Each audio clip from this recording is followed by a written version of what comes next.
Mga bossing, sa naghahanap po dyan ng friendly budget na SUV, baka ubra to sa inyo mga boss, baka pasok na to sa budget nyo mga bossing. Available tayo 2015 Isuzu MU-X mga boss na 2.5 liters turbo diesel mga bossing, manual transmission mga boss.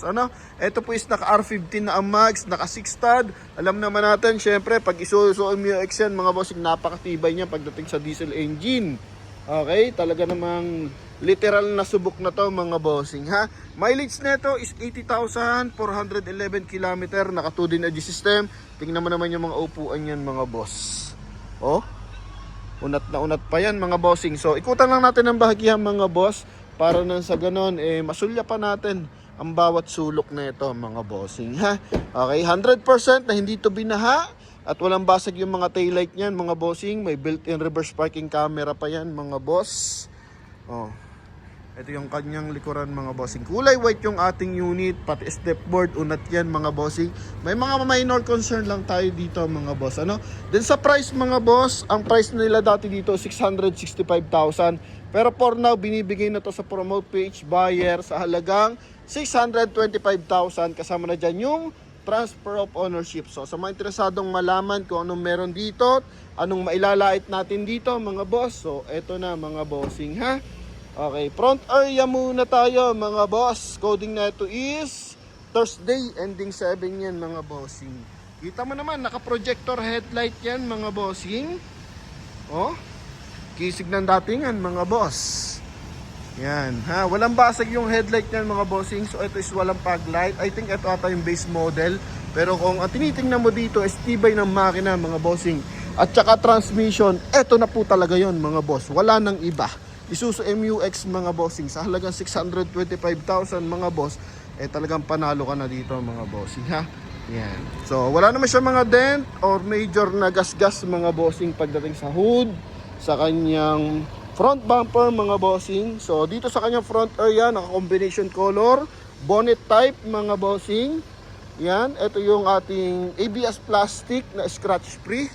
Okay, tapos kulay white na color ng kanyang body. Then kulay black din yung kanyang stepboard. Naka Bridgestone tires to mga bossing. Makapal pa siya mga boss. Ito, makapal pa. 90% red light pa to mga bossing. Yun nga lang, ang age ng ating gulong is 2014 model mga boss. So kung long drive, hindi na siya advisable gamitin mga bossing. Pero kung malapitan na lang, yan mga boss. Kaya tayo, humingi tayo ng discount from 665 down to 625,000 para at least may leeway pambili ng gulong yung ating buyer mga bossing. So although branded tires to, Bridgestone mga bossing, pero sa lifespan niya expired na po siya mga bossing. So transparent lang tayo para at least yung mga buyer natin hindi mabigla sa mga magiging concern natin dito mga boss. Pero kung malapitan ka lang, let's say parang tayo Mandaluyong, Pasig lang ang biyahe mo, pwede pa yung gamitin kahit ilang buwan pa mga boss. Siguro mga 6 na buwan pa mga bossing. Pwede pa yan kasi makapal siya 90%. Pero kung uuwi mo to ng Tugigaraw, Bicol region, tapos tatakbo ka ng 100 plus yung mileage mga boss, 100 km per hour mga boss. So hindi na siya advisable gamitin mga bossing. Kasi pag dito naman sa Metro Manila, Pasig, Mandaluyong o kaya mismong Manila area, Pasay yan. So hindi ka naman dyan makakahataw kasi traffic. So okay lang yan. Pwede pa yung gamitin sa mga malalapitan. Halimbawa, let's say, school lang ng anak nyo, malapit lang, mga 3 to 4 km lang, at hindi ka naman nakahataw, so pwede pa siyang gamitin. Pero kung yun nga, uwi ka ng Tugigaraw, Bicol region, Mindanao, so mas request ko sa iyo, kahit magpalit ka ng China brand, at least mapalitan mo to ng mas bago mga bossing.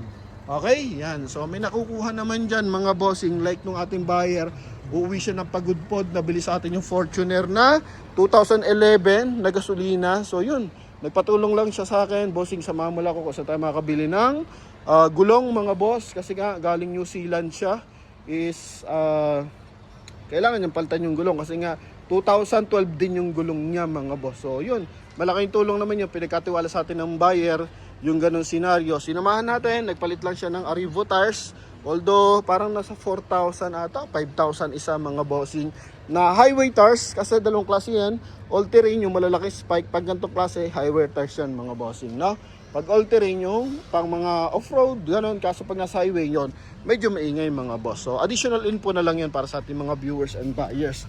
Okay, pero yan, transparent tayo para sa ating mga mahal na viewers and buyers. Para at least, eto, kung interesado kayo, so gulong lang ang concern natin dito sa ating unit na to mga boss. Okay, ito naman yung kanyang 2D OG system. So naka-Android naman na yan, pwede mo i-connect sa phone mo. Pwede na rin dito yung speed limit, nakikita na rin mga boss.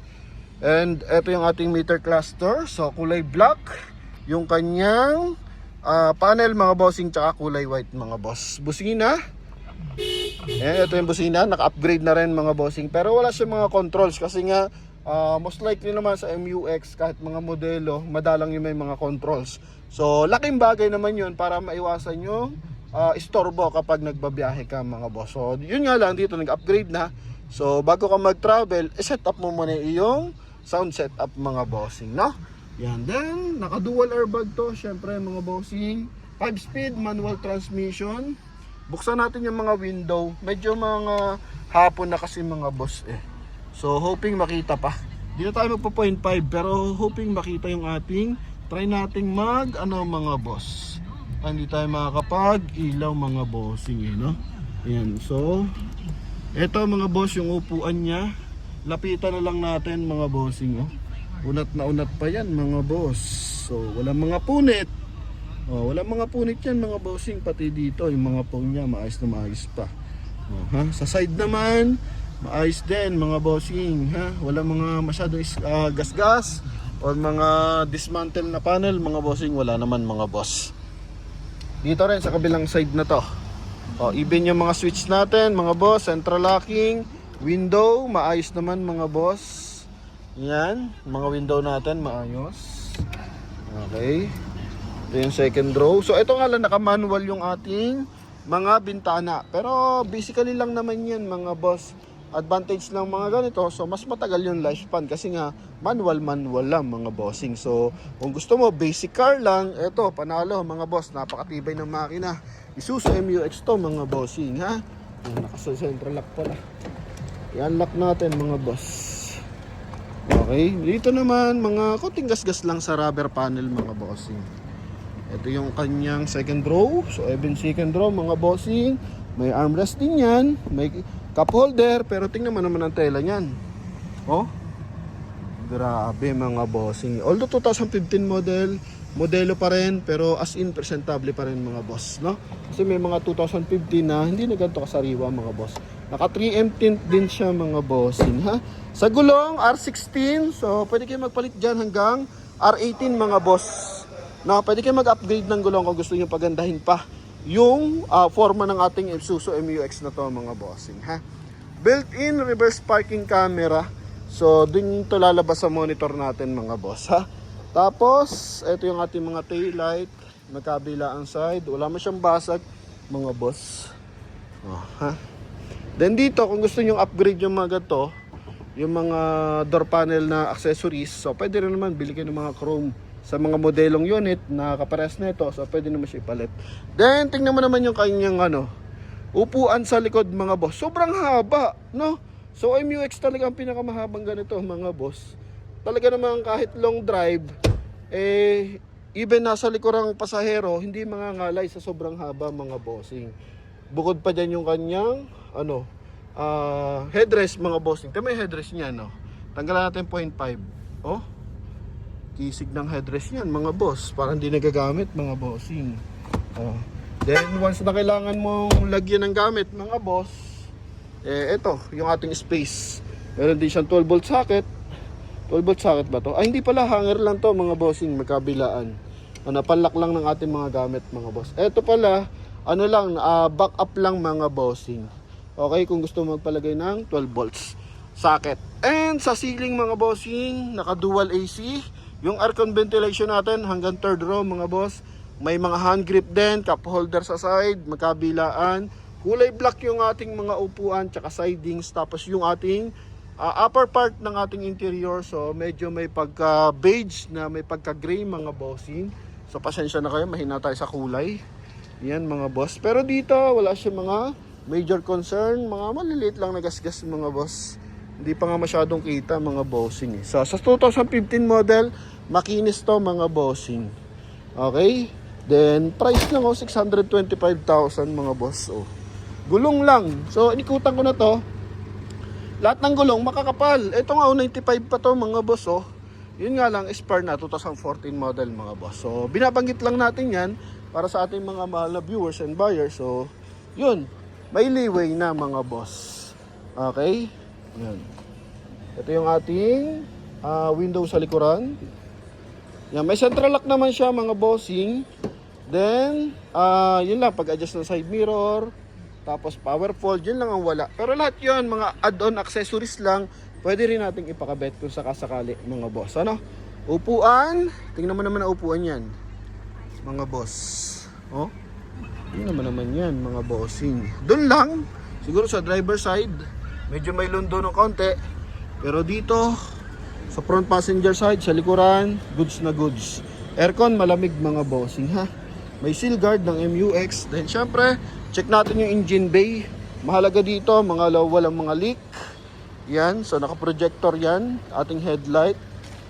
Yan mga boss. So, punta tayo sa ating engine bay. Sa mga pedal, wala pa naman masyadong gas-gas or pud-pud mga bossing. All goods pa, hindi pa siya yung kalbong-kalbo mga bossing. Aha. Nabuksan ba natin? Check nga natin mga boss. Yun, hindi. Oh. Ito yung ating engine bay. 2.5 liters to mga bossing ha. Na turbo diesel. Timing chain engine na to. Yan, walang leak yan mga bossing. Ito, yung kabilang side. So nakikita nyo naman yung may rubber na bilog. Yan, so yung ating cylinder head. Ano yan, gasket ginakabit mga bossing, valve cover pala dyan din. So wala siyang mga leak mga bossing ha. Even dito sa mga panel, larado, timing ng makina maayos mga bossing. Walang putol yung mga panel. Dito naman wala siyang mga dent or mga putol na panel. Motolite, hindi Motolite, ano yan, Huwasa. So hindi siya branded na battery, pero naka 2SM mga boss. Then, ito yung ating engine mga boss, no?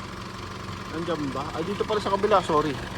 4JK1 mga bossing na diesel engine. Displacement natin, 2.499cc equivalent of 2.5 mga bossing. Euro 2 standard na to mga bossing, ha? Yan. So, sa mga naghahanap ng diesel engine na maayos ang makina mga boss, ito available tayo for 2015 Isuzu MUX manual transmission sa halagang 625,000. Pwede nyo itong makuha mga bossing. So yun lamang mga boss, maraming salamat sa lahat ng sumusuporta sa atin, mapa YouTube and Facebook mga bossing. So thank you very much. Sa lahat ng interesado, pwede kayo magpadala ng mekaniko mga bossing or mga relatives nyo na mga runong sa unit mga boss. Okay? Kutan lang natin ng bagya. So makita natin yung signal light, fender light, tapos ilaw sa likuran. Ito mga boss, magkabilang ilaw sa likuran. Yan, ha? So, klarado, maayos pa to mga bossing. Sa lahat na nagkaka-interest, syempre tawag na mga boss, ha? Yun lang mga bossing, maraming salamat sa suporta and bye-bye.